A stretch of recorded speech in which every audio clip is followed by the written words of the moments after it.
येतील अंतराशिष्टांचे अनुभव, येतील अंतराशिष्टांचे अनुभव, तळमळी जीव तया सुखा. आता माझा जीव घेऊन या बळी, बैसवावी ओळी संतांची या. प्रस्तुत सेवेकरता निवडलेला अभंग महान भगवत भक्त जगद्गुरु श्रीमंत श्री तुकोबाराय यांचा 4 चरणाचा. मला वाटतं माझ्या सहित बसलेल्या पैकी उभं असलेल्या पैकी सर्वांच्या पाठातला नसलेला पण अतिशय महत्वाचा जगद्गुरु तुकोबारायांच्या अंतःकरणातली एक सुप्त इच्छा, एक सुप्त प्रार्थना आज या अभंगाच्या माध्यमातून जगद्गुरु तुकोबाराय परमात्म्याच्या चरणावरती मांडतात. विठाला विठाला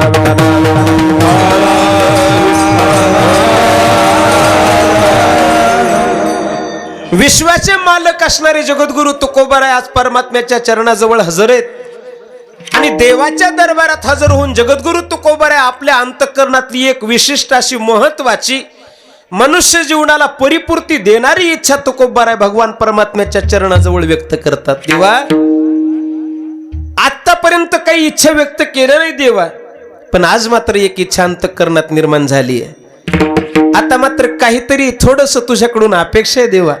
बोला ना महाराज, कुठल्या गोष्टीची अपेक्षा आहे? सगळ्या गोष्टी मी तुमच्या पूर्ण करायला तयार आहे.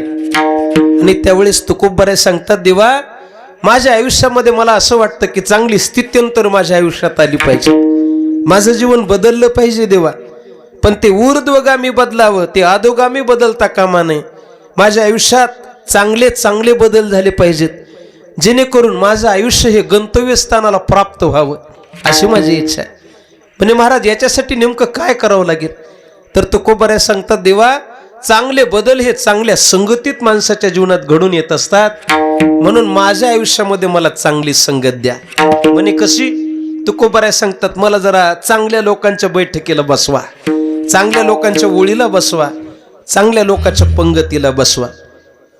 बैसवावे ओळी संतांची या.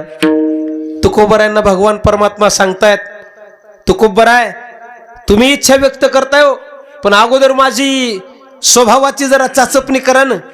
अगोदर माझा स्वभाव जाणून घ्या आणि मग इच्छा व्यक्त करा. म्हणे कसं देवा?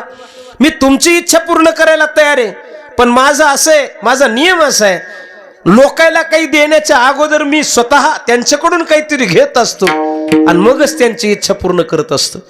तुमची इच्छा ही पूर्ण करायला अडचण नाही, संतांच्या ओळीला बसवायला तुम्हाला अडचण नाही.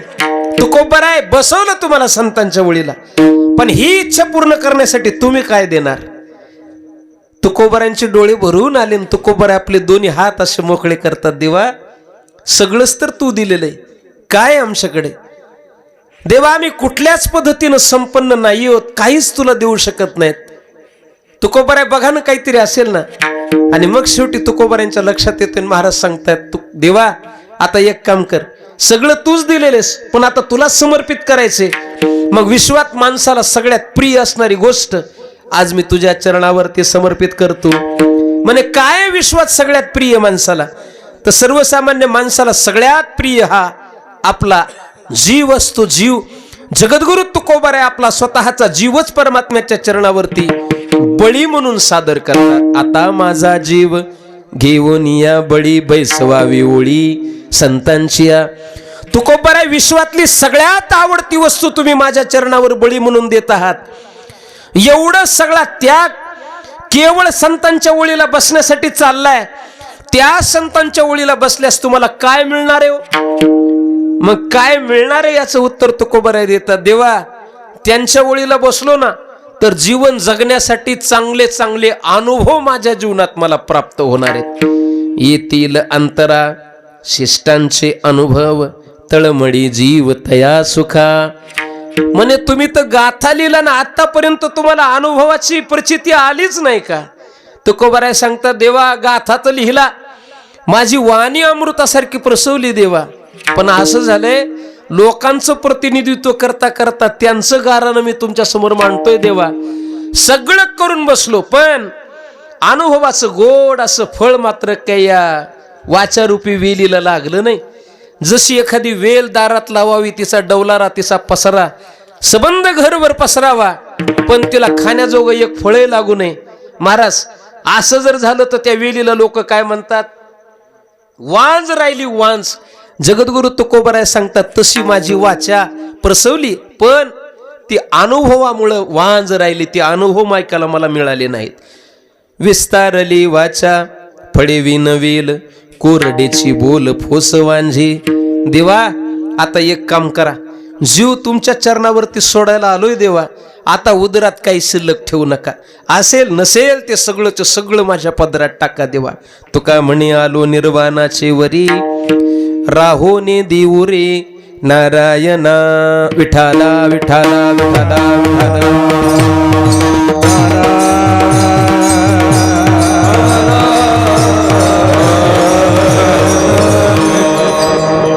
सेवेकरिता जो अभंग निवडलाय तो अभंग श्रीमंत श्री जगद्गुरु तुकोबरायांचा आहे. आज जगद्गुरु तुकोबराय आपल्या जीवनातली एक महत्वाची इच्छा घेऊन परमात्म्याच्या दरबारात हजर आहेत आणि परमात्म्याला तुकोबराय विनंती करतात, देवा माझं हे चाललेलं आयुष्य चाललं का नाही, मला चाललेलं आयुष्य हे बदलायचंय देवा. ज्या माझ्या जीवनात मी प्रवासाला लागलोय तो प्रवास बदलायचा आहे देवा. ज्या जागेवरती मी आहे, जागा सोडू नका रे, ज्या जागेवरती त्या जागेवरती राहा. नाही बरं, आता बदलावरच बोलायचं तर तेही बदल करतीलच म्हणा.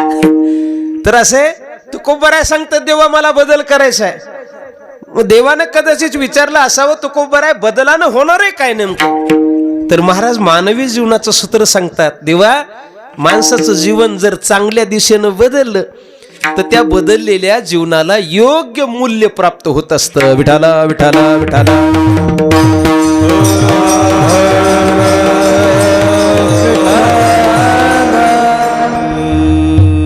कैलासवाडीकर तुम्ही थोडं लक्ष द्या. सामान्य माणसाच्या जीवनात जर चांगला बदल झाला तर त्याचं जीवनातलं मूल्य वाढतं. माणसाचं उदाहरण जरा नंतर घेऊ, थोडंसं वस्तूचं उदाहरण घेऊ. वस्तूच्या जीवनात सुद्धा चांगले बदल झाले तर वस्तूचं मूल्य वाढतं. उदाहरण असे, तुमच्या गावामध्ये कदाचित दूध, निक्क दूध म्हणजे ज्याच्यामध्ये पाणी घातलेलं नाही असं दूध जवळपास 60 ते 70 रुपये लिटर मिळत असेल. बरोबर बोलायला का महाराज? सुरपिपरीला किती आहे? 70 रुपये. बरोबर, एकच भाव आहे गंगाखेडचा आपला तिकडं. कल्पना करा, ज्या स्थितीत दूध आहे त्या स्थितीत दूध जर विकत घेतलं तर ते 70 रुपये लिटर मिळतं. आहे त्या स्थितीमध्ये 70 रुपये. आता बघा, त्याच्यात चांगला बदल जर झाला तर त्याची थोडी थोडी किंमत वाढत चालते. महाराज सांगतात, माय माऊलीनं ते जरा गरम केलं आणि त्याच्यामध्ये थोडा आंबट पदार्थ टाकला. त्याच्यात आंबट पदार्थ टाकणे याला काय म्हणतात? बोला. हा आई साहेब, काय? दही? नाही नाही नाही, दही म्हणत नाहीत. हा, विरजण टाकणे हा शब्द आहे. मला जरा फेट्यामुळं कमी वय झाले, जास्त वय झाल्यामुळे कमी ऐकू यायला जरा मोठ्यानं. चला, त्याच्यामध्ये आंबट पदार्थ टाकतात म्हणजे विरजण टाकतात. दुधाचा गुणधर्म विरजण टाकलं की बदलतो, त्याचा स्वभाव बदलतो, त्याची स्थिती बदलते, जर्रा त्याला वेगळं रूप प्राप्त होतं. त्याला म्हणतात दही. ते दही जर विकत घ्यायला जाल तर दही मिळतं 80 ते 90 रुपये लिटर. म्हणजे 10-20 रुपयानं भाव वाढला, मूल्य वाढलं की भाव वाढला. थोडंसं पुढे चला, तेच दह्याचा डब्बा समोर आला की माय माऊली लाकडाची एक घरामध्ये रवी असते, ती रवी त्याच्यात टाकते, त्याला छोटासा दोर बांधते आणि त्या रवी सोबत त्या दह्याचं सुरू होतं. काय बोला? अशी कशी पुढचे उत्तर यायलेत? काय सुरू होतं? अहो, घुसळण सुरू होतं. जगद्गुरु तुकोबरायांनी याच्यावरती प्रकाश टाकलाय महाराज. महाराज सांगतात, घुसळण सुरू झालं की त्याच्यामधून 2 पदार्थ बाहेर पडतात. एक पदार्थ जरा ऊर्ध्वगामी म्हणजे चांगल्या बदलाचा आहे आणि दुसरा पदार्थ थोडा अधोगामी आहे, त्याची मूल्य घटणारं मूल्य आहे. ते म्हणजे कोणते 2 पदार्थ तयार होतात? एक आहे ताक आणि दुसरा आहे लोणी. एखादा आपल्यासारखा सामान्य मनुष्य जर डेअरीवरती गेला आणि त्यानं त्या डेअरीच्या दुकानदाराला म्हणावं, का हो दादा, दुधातूनच आपलं दह्यातूनच ताकाचाही जन्म झाला, दह्यातूनच लोण्याचाही जन्म झाला, मग दोघंही एकाच भावात द्या.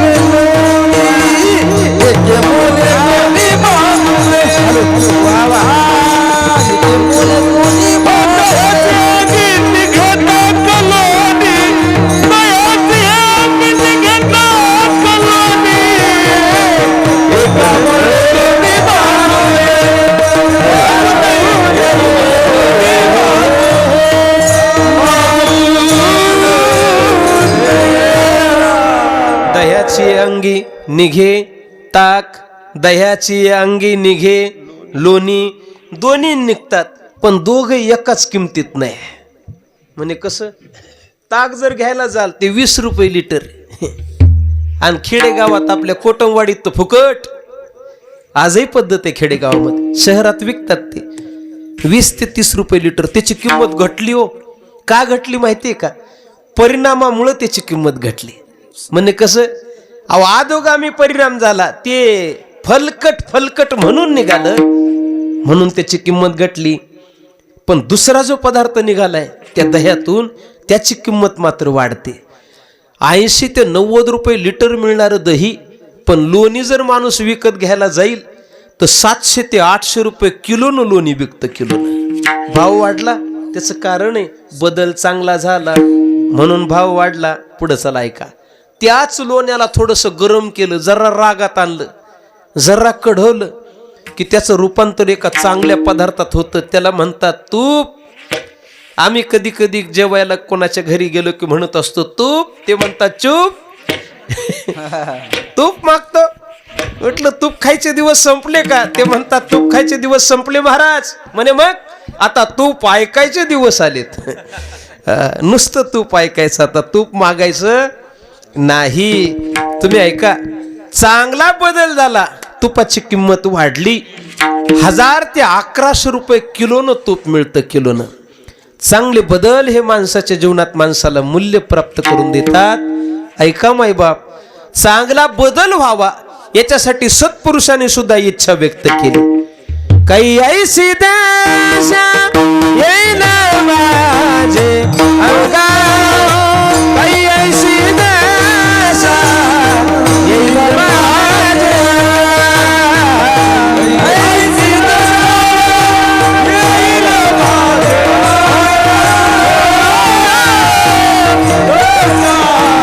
येईल माझे,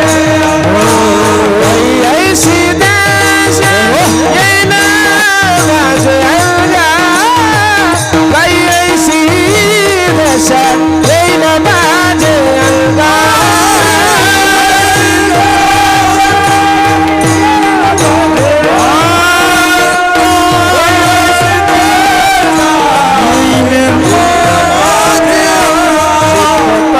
पांडुरंगा जुरत से, चित्त पांडुरंगा जुरत से, चित्त पांडुरंगा जुरत से, नाटवुनी दे पायाचे चिंतन, नाटवुनी दे पायाचे चिंतन, नाटवुनी दे पायाचे चिंतन, नाटवुनी दे पायाचे चिंतन.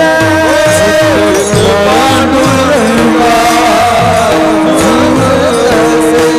चित्त पांडुरंगा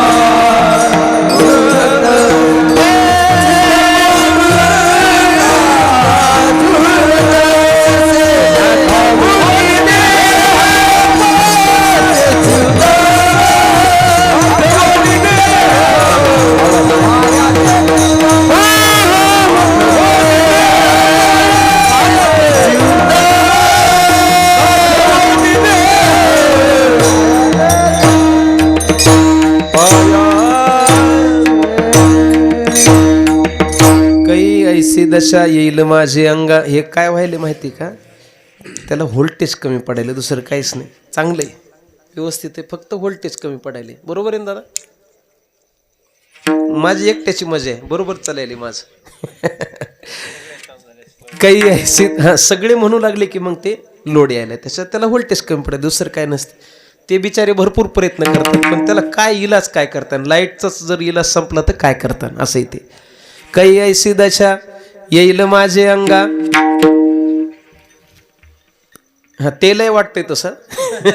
काही ऐसी दशा येईल माझे अंगा, चित्त पांडुरंगा झुरत असे. काय महापुरुषांचे प्रमाण आहेत. देवाला विनंती करतात, देवा हे कवा बदललं आमचं रूप, आमची अवस्था.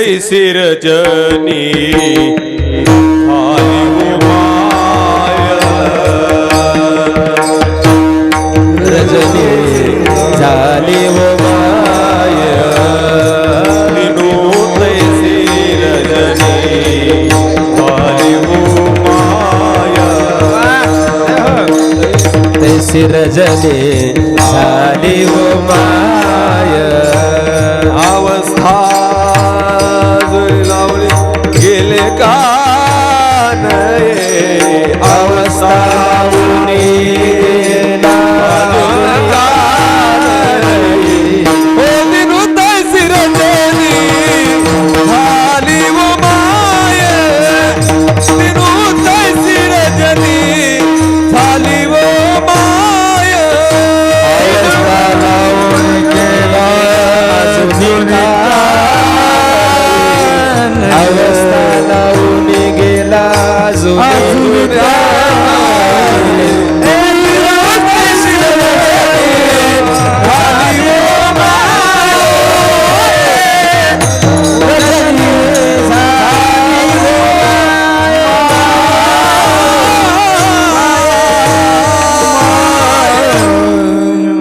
दिनुतय सिरजनी झाली ओ माय परास स्थिती बदलावी याच्या करता सत्पुरुष रात्रंदिवस प्रयत्न करतात रात्रंदिवस काय म्हणतात ऐकताय का काही मी उदार पावे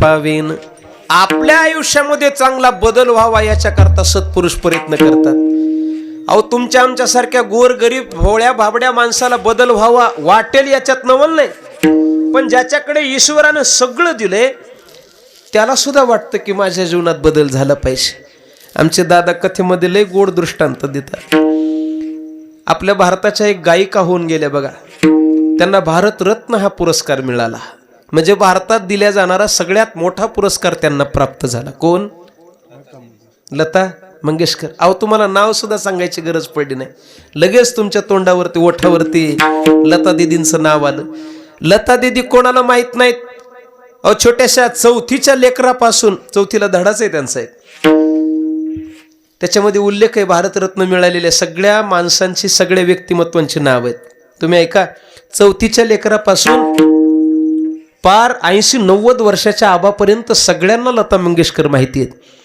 कोणता पुरस्कार मिळाला तर जगातला विश्वातला सगळ्यात मोठा जो भारत रत्न नावाचा पुरस्कार आहे तो त्यांना मिळाला त्यांच्या गायनाच्या क्षेत्रातल्या अतुलनीय कामगिरी करता पुढे आहे का जरा आता एवढा मोठा पुरस्कार तर आपल्याला भेटलाच नाही कधी नाही भेटला बरं पैसा किती कमवला असेल बाईनं एका गाण्याचे 20,000 बी पकडानं असे लाखो गाणे गायले तिनं लाखो गाणे गायले कितीच पुरस्कार आणि कितीच काय नुकीन बाय नुकी भयंकर पैसाही कमवला बरं नाव किती कमवलं आपलं नाव किती आपण कमवलंय आपला वाढदिवस असेल तर आपल्याला स्टेटस ठेवावं लागते आज माझा वाढदिवस आहे तुमच्या शुभेच्छांची अपेक्षा आहे गाढवा तुला कोणी शुभेच्छा देणार नाही तू ह्याच स्टेटसवरती मरणार आहेस लक्षात ठेव कारण कर्तृत्वच तेवढं भारी असतंय ना ह्याचं त्याला शुभेच्छा द्यायला सुद्धा कोणी तयार होत नाही पण लता दीदींचं कर्तृत्व एवढं मोठं होतं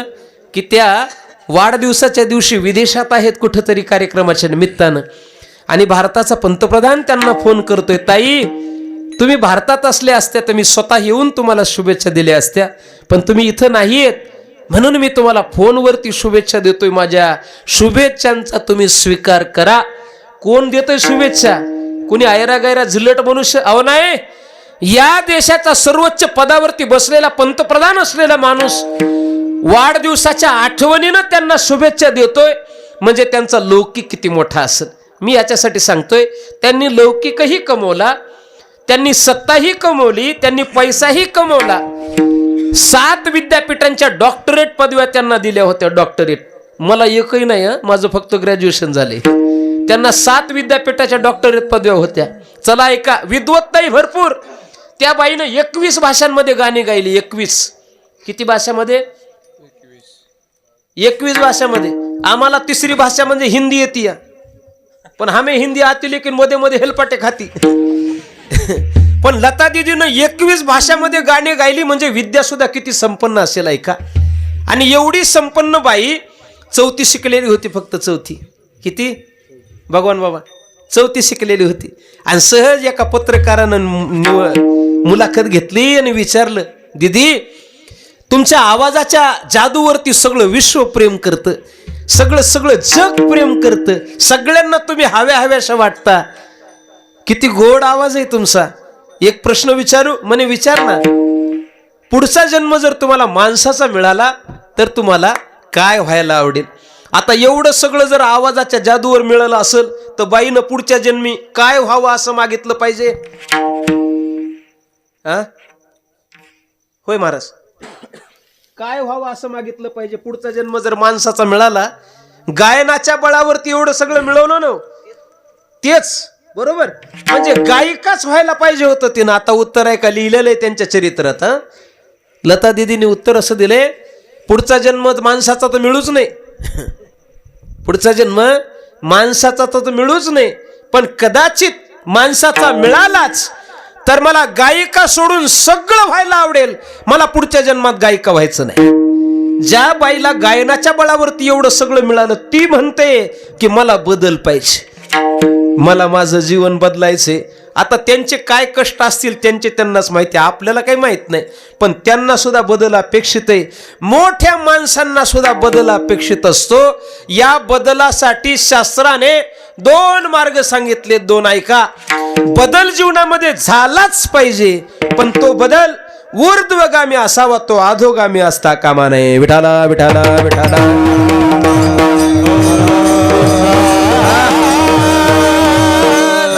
पिंटू महाराज, जीवनामध्ये झालेला बदल जर ऊर्ध्वगामी झाला तर शास्त्र त्याला उद्धार हा शब्द देतं, उद्धार.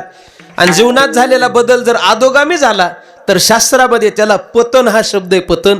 हे पतन आणि हा उद्धार एकाच गोष्टीवरती अवलंबून आहे, त्या गोष्टीचं नाव आहे संगती. विठाला पतन उद्धार संगतामयी, पतन उद्धार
उद्धार संघाचा महिमा त्याजावे अधमा संत सेवी. महाराज, जीवनामध्ये पतन व्हावं का तर मनुष्याच्या जीवनात पतन कधी होऊ नये.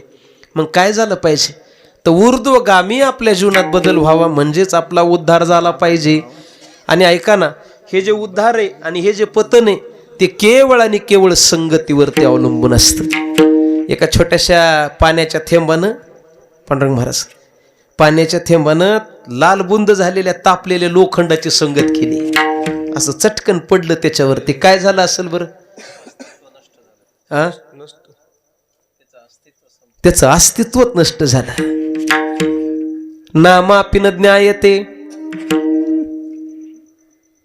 त्याच पाण्याच्या थेंबानं कमळाच्या पत्राची संगती केली, कमळाच्या पानावरती असं जाऊन ते स्थिर झालं. आता बोला, सूर्याची किरण त्याच्यामध्ये पडली आणि दुरून बघणाऱ्या प्रत्येक मनुष्याला तो पाण्याचा थेंब मोत्यासारखा दिसू लागला, मोत्यासारखा. आता परिणाम पहा कसे बदलतात. जसा सहवास बदलतो तसे तसे परिणाम बदलतात. त्याच पाण्याच्या थेंबानं स्वाती नक्षत्रामध्ये समुद्रातल्या शिंपल्याची संगती केली. तो शिंपल्यात पडला आणि शिंपला बंद झाला. आता परिणाम बदलला. तो मोत्यासारखा नुसता चमकत नव्हता आई साहेब, तो प्रत्यक्ष मोतीच झाला. तन मोक्तिकम जायते प्रायेन अधम मध्यम उत्तम गुणाः संवास तो जायते. हे सगळंच सगळं आपल्या संगतीवरती, आपल्या विचारावरती अवलंबून असतं. म्हणून आपल्या महापुरुषांनी सांगितलंय, बाबा जीवनात आलेला एक सुद्धा वाईट विचार आपल्या जीवनाची सगळी दुर्गती करू शकतो. त्याच्यामुळे आपल्या मनातल्या विचाराला सुद्धा आपण जपलं पाहिजे. कारण वारकरी संप्रदायामध्ये ज्ञानोबा सांगतात, एखाद्या वेळेस मोडलं तरी चालतंय मोडलं तरी, पण लचकलेलं मात्र लय दुःख देतं. केवी लचकली या दिठी, माऊलींचे शब्द आहेत. मोडलं तर जास्त त्रास करणार नाही, डॉक्टर त्याला पेनकिलर देऊन शांत करते, पण लचकलेलं मात्र जास्त त्रास देतं. याची उदाहरणं आपल्याला इतिहासात पाहायला मिळतील. जीवन चांगल्या मार्गावरती चाललंय, पण फक्त एकच वाईट विचार अंतःकरणाला शिवला. याच्याकरता आपल्याला थोडं रामायणात जर आपण गेलो तर आपल्याला लक्षात येईल. प्रभू रामचंद्राला वनवास झाला महाराज. प्रभू रामचंद्र 12 वर्ष वनवासाला निघाले, बरोबर का? खरं सांगा, 12 का 14? हा, तिकडं तरुण मंडळ पिवळ्या शर्टवाले, 12 का 14? नक्की का? नाही, उग भ्रमात राहू नका, 14च बरोबर आहे. प्रभू रामचंद्र वनवासाला निघतात. गृहस्थी नियमाप्रमाणे बघा, एक विचार मनुष्याच्या आयुष्याचं कटवास कसं वाटोळ करू शकतं. सीतेमय्येच्या महाली जातात प्रभू. सीतामय्येला विनंती करतात, सीते 14 वर्ष भेट होणार नाही, आता शेवटचं पाहून घे एकदा आणि देऊन मला निरोप. महाराज त्या सीतामय्या होत्या. सीतामय्या सांगतात, प्रभू तुमच्यासोबत सप्तपदी केलीये, तुमच्या पाठीमागं सावलीसारखी राहण्यासाठी आले, तुम्हाला सोडून राहणार नाही. आता 14 वर्ष काय, 14 जन्म जरी बाहेर राहावं लागलं तरी आता ही सीता तुमच्या सोबतच राहणार. निरोप कसला माझा घेता, जेथे राघव तेथे सीता. त्याला थोडा इको ठेवीचा, एकदमच सपक व्हायला आणि एकदमच गोड व्हायला असं व्हायला. ऐका, सीतामय्येनं निरोप दिला नाही, प्रभू आता जिथं तुम्ही जाणार तिथं आम्ही आहोत. महाराज पर्याय राहिला नाही, सीतामय्येला सोबत घेतलं. सुकुमार असणारे सीतामय्येचे चरण, पण काट्या कुट्यानी भरलेल्या रस्त्यावरती चालावं लागलं. विधीचं लिखाण देवाला सुद्धा बदलता आलं नाही. काय सांगतात तुलसीदासजी महाराज, लय गोड वर्णन आलं परमेश्वर महाराज. पत्ता पत्ता तिनका तिनका जोड़ते जाते हैं, महलों के वासी जंगल में कुटी बनाते हैं, कुटी बनाते हैं. विधना तेरे लेख किसी के समझ न आते हैं. जन जन के प्रिय प्रिय,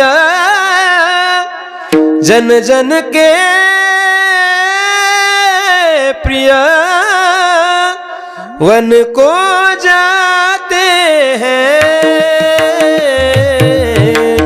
वन को जाते हैं. निघाल्या सीतामय्या होत्या, प्रभू सोबत तिथं गेल्या. जरा आपल्या घरची सीतामय्या आठवा. झालंय का तुमचं? आपलं लय कठीण. कोरोनाच्या काळामध्ये ज्या वेळेस आपल्याला 14 दिवसाचा क्वारंटाईनचा वनवास झाला होता, आठवतंय का? त्या क्वारंटाईनच्या वनवासामध्ये आपली सीतामय्या अशी लांबून भाकरी फेकू लागली, लांबून लांबून. सोबत जवळ येणं तर लयच लांब. त्यानं मिस कॉल दिला तर हे म्हणायचे, मिस कॉल मधून सुद्धा बोलू नका, त्याच्यातून आला तर मग नको बाई. सगळ्या लोकांना एक तुकोबाऱ्यांचं प्रमाण पाठ झालं बघा.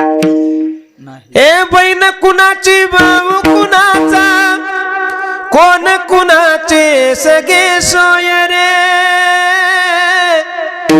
मेल्यावरती सर्व राहिले तुटतील दागे दोरे हे प्राण्या प्राण्या प्राण्या प्राण्या मायेचा बाजार मायेचा बाजार नाही रे नाही कुणाचे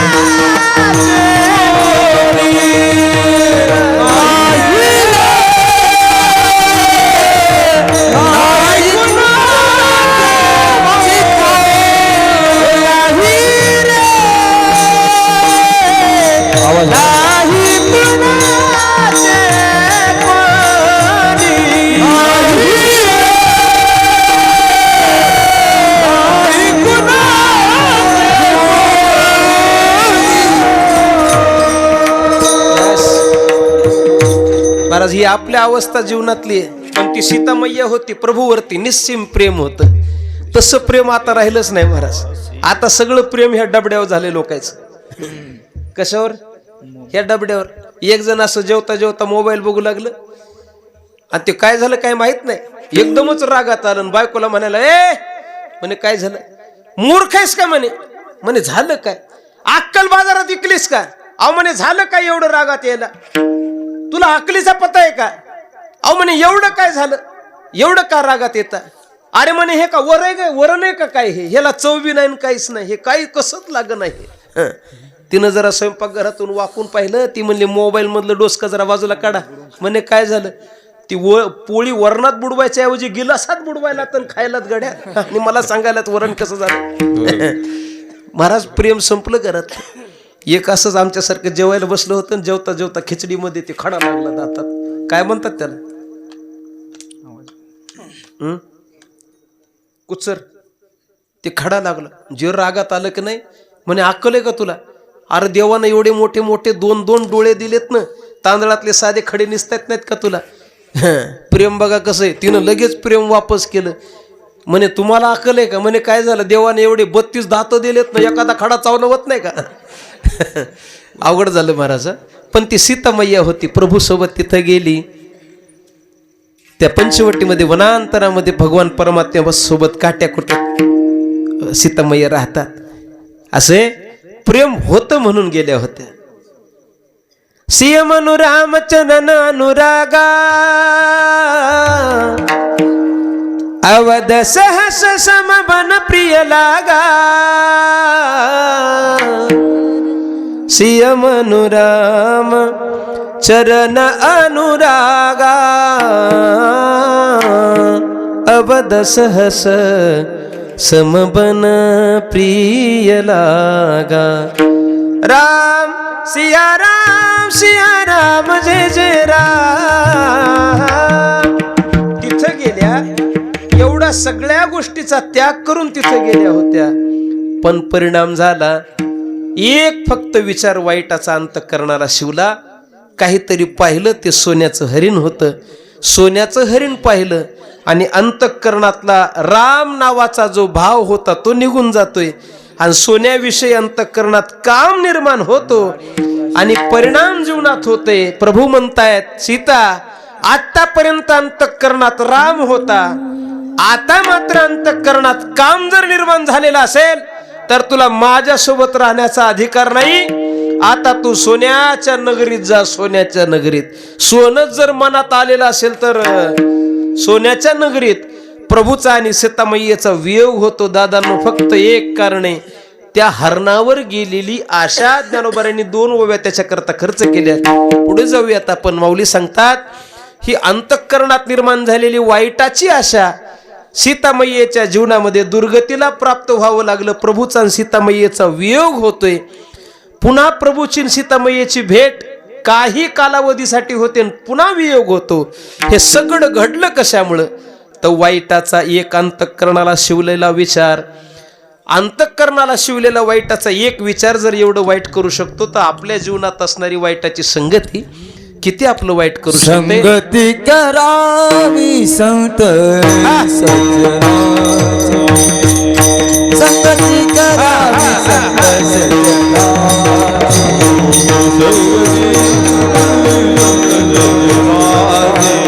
संगती करावी संत सज्जनाची. सावली नसावी दुष्टजनाची.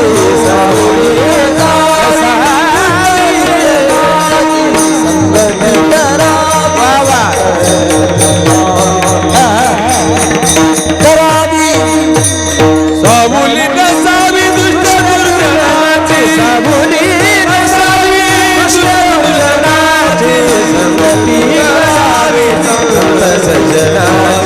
सावली नसावी दुष्ट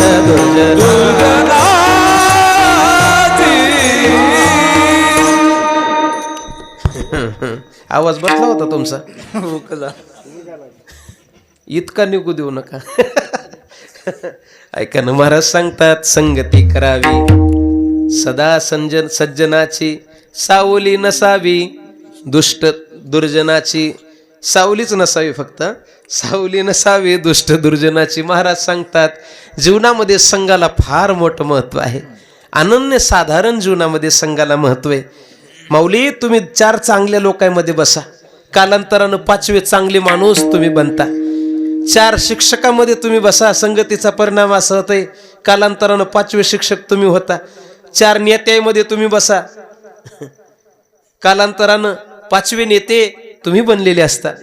4 पखवाजामध्ये बसा, उठा, कालांतरानं 5वे पखवाजे तुम्ही झालेले असता. 4 भंगार लोकांमध्ये तुम्ही बसा. बोलूच काय हे प्रभू महाराज. हा, कालांतरानं 5वे भंगार माणूस तुम्ही झालेले असता. म्हणून आपण कोणामध्ये बसतोय, कोणामध्ये उठतोय याची आपण काळजी करू कमळापती. तैसे मज नको करू कमळापती.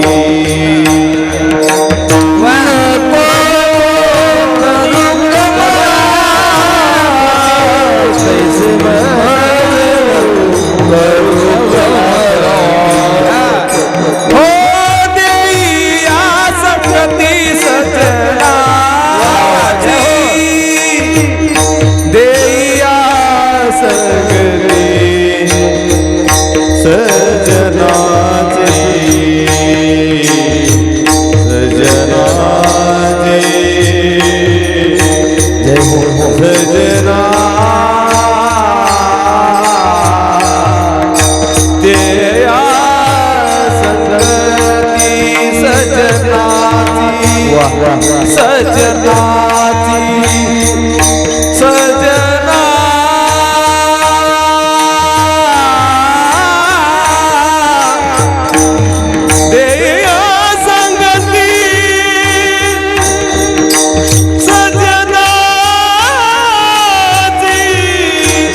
मदन करू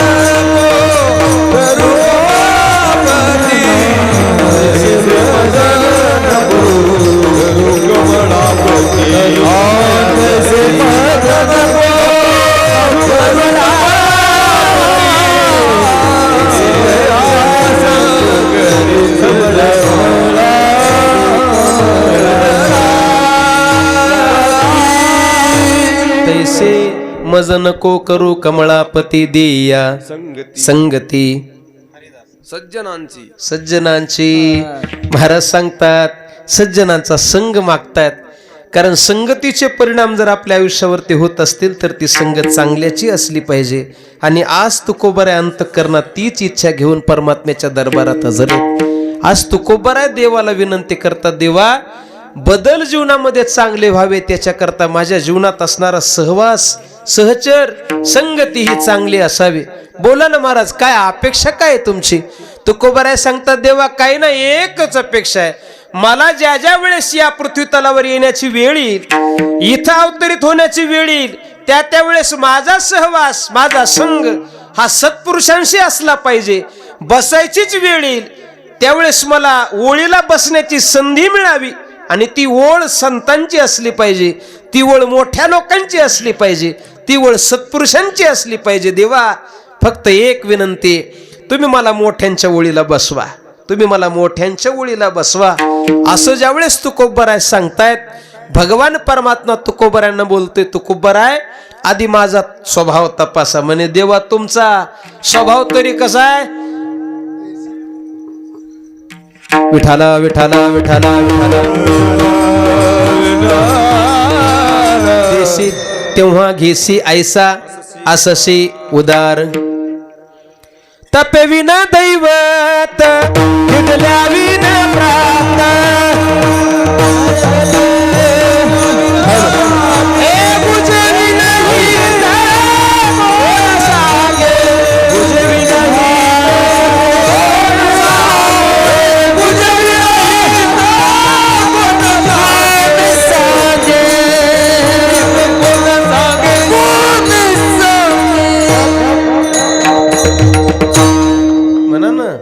नको बरं ठीक आहे, काय अडचण नाही, माझी जबाबदारी मी पार पाडतो.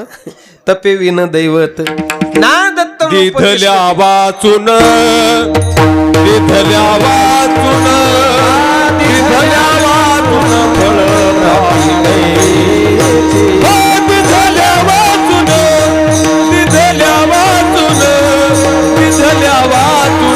फळ प्राप्ती कैसी. दिधल्या वाचून दिधल्या वाचून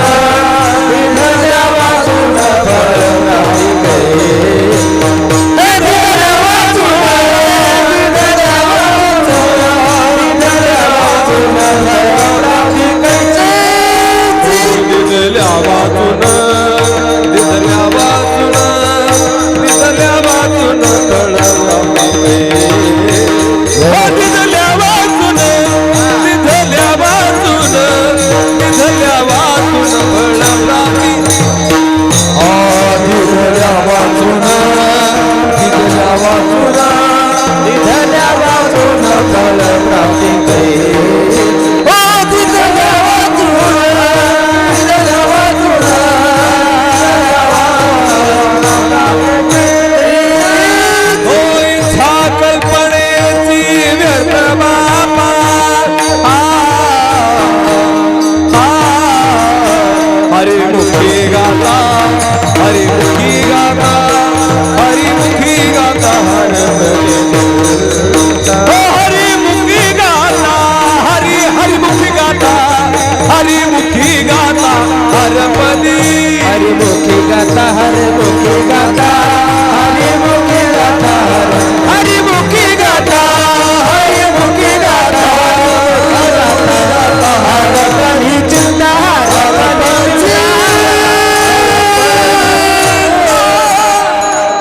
दिधल्या वाचून फळ प्राप्ती कैशी. महाराज सांगतात दिल्याशिवाय प्राप्त होत नाही. भगवान परमात्मा जगद्गुरु तुकोबारांना बोलतायत, महाराज काय देणार आहेत तुम्ही? त्यावेळेस जगद्गुरु तुकोबारे आपले दोन्ही हात असे मोकळे करतात. देवा काहीच नाही माझ्याकडे, म्हणजे बघा ना काहीतरी असेल, कुठलं तरी धन तुमच्याकडे असेल. आणि मग तुकोबाऱ्यांना आठवण होते, महाराज देवाला सांगतायत, आम्हा घरी जाना शब्दाची रत्ने, आम्हा घरी धन शब्दाची रत्ने. महाराज सांगतात आमच्या घरी फक्त एकच धन आहे, ते म्हणजे आमचे शब्द आहेत. महाराज शब्द नाही चालणार हो, दुसरं काही बघा. आणि मग मात्र तुकोबाराय सांगतात, देवा काही जरी नसलं तरी या देहामध्ये वसणारा प्राण मात्र आहे. आणि सगळ्यात माणसाला प्रिय काय असेल तर मुलगा प्रिय नाही, धन प्रिय नाही, सगळ्यात प्राणच प्रिय आहे. तुकोबाराय सांगतात, आता असं कर देवा, हा प्राणच तुझ्या आता माझा जीव जीव देवनिया बळी बळीरा. आता माझा जीव देवारा देवनिया बळी. आता माझा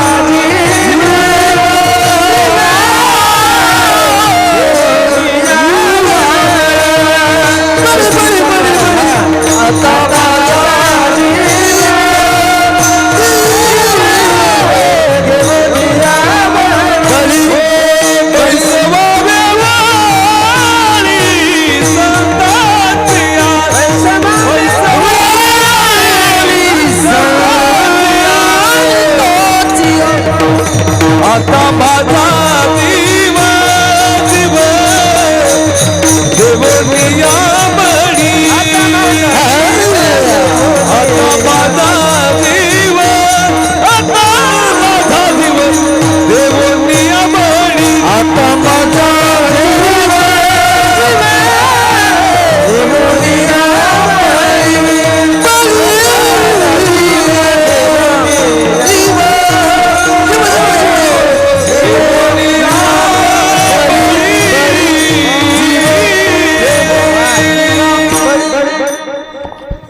ते एक आता गायक लय प्रसिद्ध व्हायलेत बघा, 4 का 5 चाली म्हणते ते ह्याच्यातले आहेत चाली.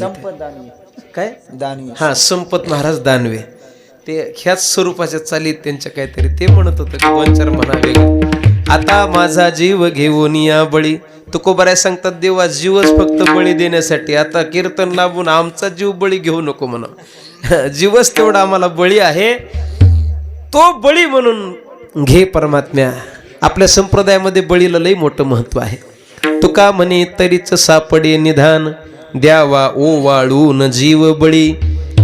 निधान जर अंतःकरणामध्ये सापडायचं असेल तर त्याच्यासाठी बळीच आपण द्यावा लागतो. तुका म्हणे बळी जीव दिला पायातळी. तुका म्हणे बळी जीव दिला पायातळी. तुका म्हणे जीव दिला पायातळी. तुका म्हणे जीव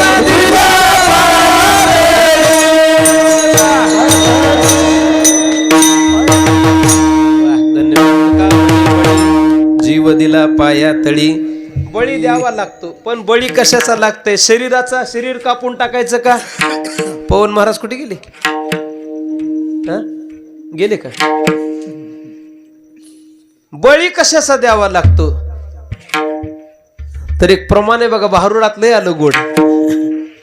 काम क्रोध बकरा मारा, काम क्रोध बकरा मारा, पुजार कुमाईच्या वरा, पुजार कुमाईच्या वरा. आम्ही गोंधळी गोंधळी गोंधळी गोंधळी. पण कोणत्या जीवाचा बळी द्यायचा आहे? काम क्रोध बकरा मारा याचा बळी द्यायचा आहे. बळीवरच आपला संप्रदाय उभा आहे. ज्ञानोबारायांच्या मायबापानं जर त्या वेळेला स्वतःचा बळी दिला नसता तर हे वैभवाचे दिवस तुम्हा आम्हाला नाही चाखायला मिळाले असते. तुमचं सोडा, पण आमच्या जीवनात तरी ज्ञानोबारायांच्या मायबापाचे फार मोठे उपकार आहेत. त्या वेळेला ते जर कडेलोट झाले नसते तर हा वारकरी संप्रदाय उभा राहिला नसता. ज्ञानदेवे रचिला पाया हे झालंच नसतं महाराज. ज्ञानोबारायांच्या आई वडिलांनी बळी दिला, बळी म्हणून हे सगळं उभं राहिलं. शिवछत्रपतींनी एक एक एक एक मावळा जमा केला, एक एक एक एक मावळा. बाजीप्रभू देशपांडे जातीनं ब्राह्मण आहेत, ब्राह्मण. 12 मावळाचे देशपांडे असणारे बाजीप्रभू, पण शिवरायांवरती चालणारी तलवार स्वतःच्या अंगावरती घेतात. 300 मावळ्यानिशी 3000 शत्रूला अडवून धरतात.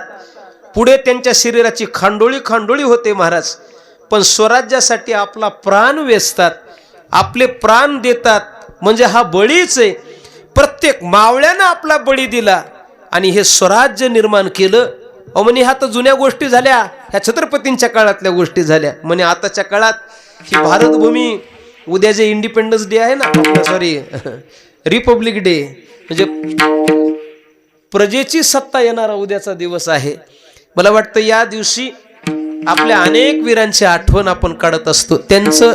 त्यांचा बळी घेतला, त्यांचं बलिदान आपण घेतलं आणि त्यांच्या बलिदानावरती, त्यांच्या बळीवरतीच आपलं हे भारत माता स्वतंत्र झाले, स्वतंत्र. ज्या ज्या वेळेला त्यांची आठवण येतं ना, एका कवीचे शब्द समोर येतात महाराज, लय गोड येतात. तलवारों पे सर वार दिए, अंगारों में जिस्म जलाया है, तब जाके कहीं हमने सर पे ये केसरी रंग सजाया है, तेरी मिट्टी में मिल जावा, गुल बन के मैं खिल जावा, इतनी सी है दिल की आरज़ू, तेरी नदियों में बह जावा, तेरे खेतों में लहरावा, इतनी सी है दिल की आरज़ू। केसरिया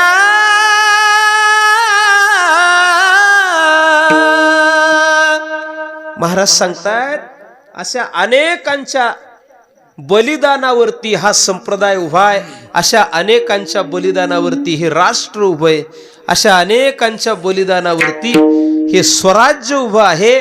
बळी सगळीकडे महत्वाचा असतो। घरात संसार नीट करायचा आहे ना, तर प्रसंगाला बापाला बळीच द्यावं लागते बरं का।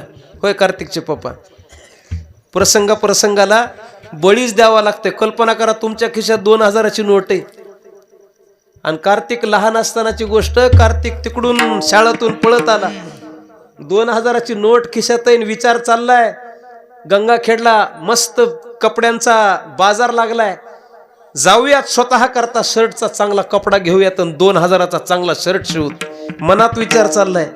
पण लेकरू धावत आलं तिकडून, म्हणे पप्पा, म्हणे काय झालं? शाळेत पडलो आणि पडल्यामुळं दप्तर फाटलं। आता सोमवारी दप्तर जर नाही मिळालं तर पठ्ठ्या शाळेतच जायचं नाही, दप्तर घेऊन द्या। मला तुम्हाला विचारायचं, तुम्ही शर्ट अगोदर घेणार का दप्तर अगोदर घेणार? बोला की दप्तरच, म्हणजे तुमची इच्छा तुम्ही मारली ना, तुमची इच्छा पुढे ढकलली, मारली म्हणजे इच्छेचा बळीच दिला। बाप काय करतो तर बाप प्रसंगाला आपल्या इच्छेचा बळी देतो आणि आपल्या लेकराचं कौतुक करतो। माय प्रसंगाला आपल्या इच्छांचा बळी देते आणि आपल्या लेकीचं, आपल्या लेकाचं चांगलं कसं होईल याच्यासाठी प्रयत्न करते। संसारातही बळी महत्वाचा, तसा परमार्थाच्या क्षेत्रात सुद्धा बळी महत्वाचा आहे। आता माझा जीव घेऊन या बळी, बैसवावी ओळी संतांच्या। काय मिळणार आहे महाराज तुम्हाला? येतील अंतरा शिष्टांचे अनुभव, तळीमळी जीव तया सुखा। तुकोबऱ्या सांगतात, शिष्ट लोकांचे अनुभव माझ्या अंतःकरणात प्राप्त होतील। कोणाला म्हणायचं शिष्ट?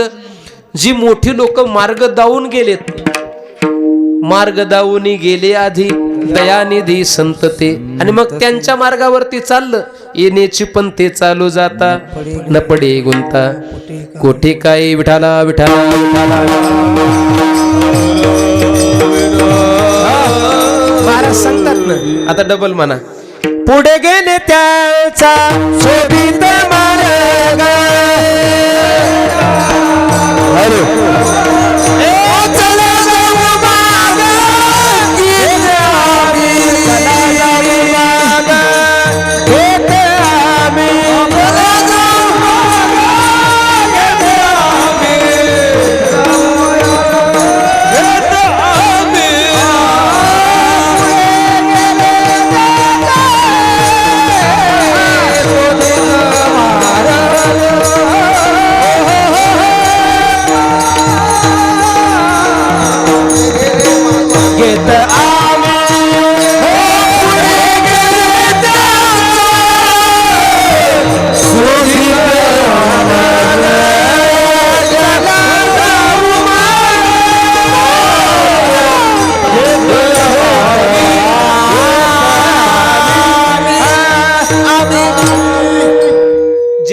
गेले त्यांचा मार्ग शोधत शोधत आपण जाऊ। तुकोबऱ्या सांगतात, त्या वाटेनं जे गेलेत त्यांना म्हणा शिष्ट। हे सगळे शिष्ट आहे। वेद मार्गी मुनी गेले त्यांची मार्गी चालिलो, वेद मार्गी मुनी गेले त्यांची मार्गी चालिलो, नगळेची विषय आता म्हणून उघड बोली, नगळेची विषय म्हणून उघड